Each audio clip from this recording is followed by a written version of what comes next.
edition of Military Fi. I'm your host, Anthony, and your tour guide on the way to savings.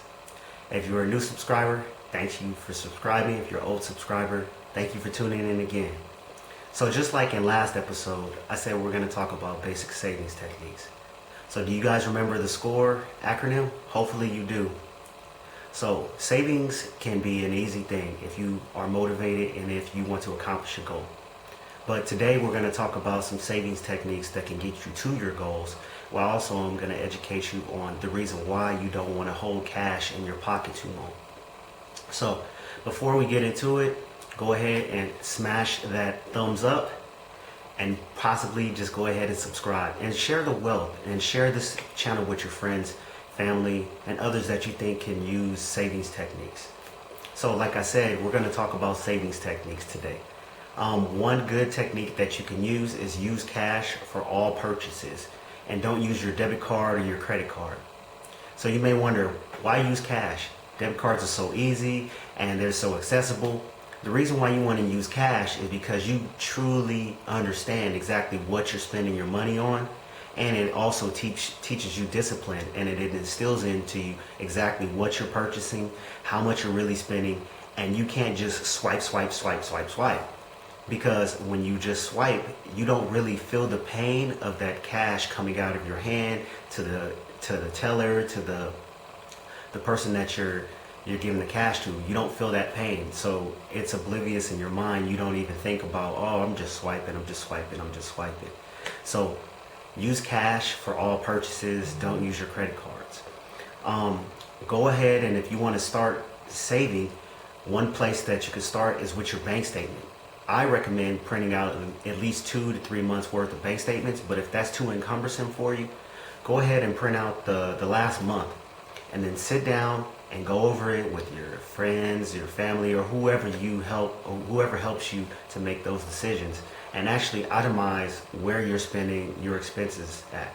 For example, you can print out your last 30-day statement and make a food column, make a utilities column, make a fun column, and then you can make a others column, and then go down the list and put those expenses in each ones of those categories.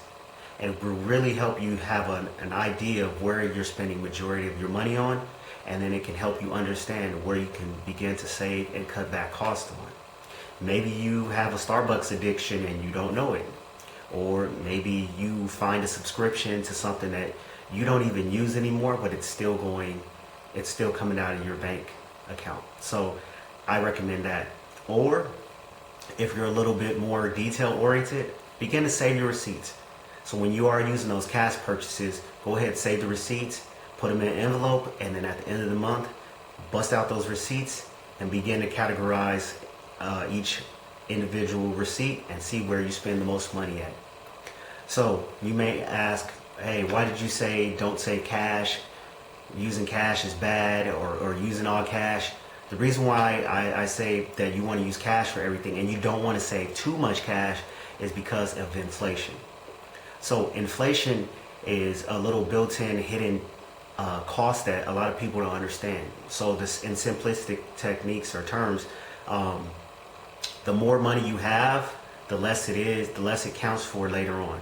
So for example, $1 back in 1950 cannot buy you the same amount as it can in 2020.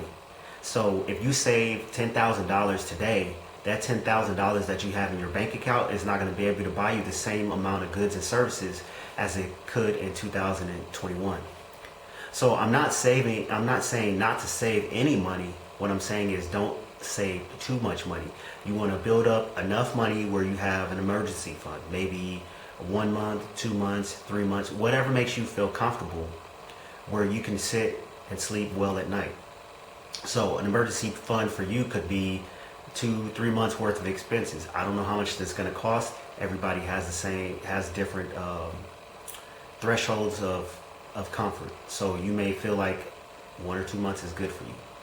So another basic tenet of savings techniques is go ahead and get motivated and begin to understand exactly where you spend your money at. Once you understand where you're spending your money at, then you can go ahead and begin to cut costs and do things like that.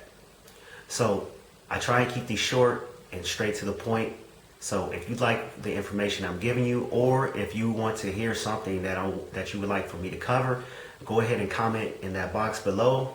Also, right before you pass and get ready to comment, go ahead and hit the thumbs up and subscribe. And like I said, go ahead and spread the word. I'm trying to teach others how to save. I got on the path to saving not too long ago. And also, if you don't know, I'm in the military. So if you're new to joining the military, good job. And now is the time for you to get started. So like I always tell you, go ahead, begin saving. And hey, think about what you want to talk about and comment in the box below. But next week, I'm going to talk about inflation a little bit more and explain the reason why you don't want to save too much cash. And I'm going to go over emergency funds. So go ahead, see you next episode, and soldier up.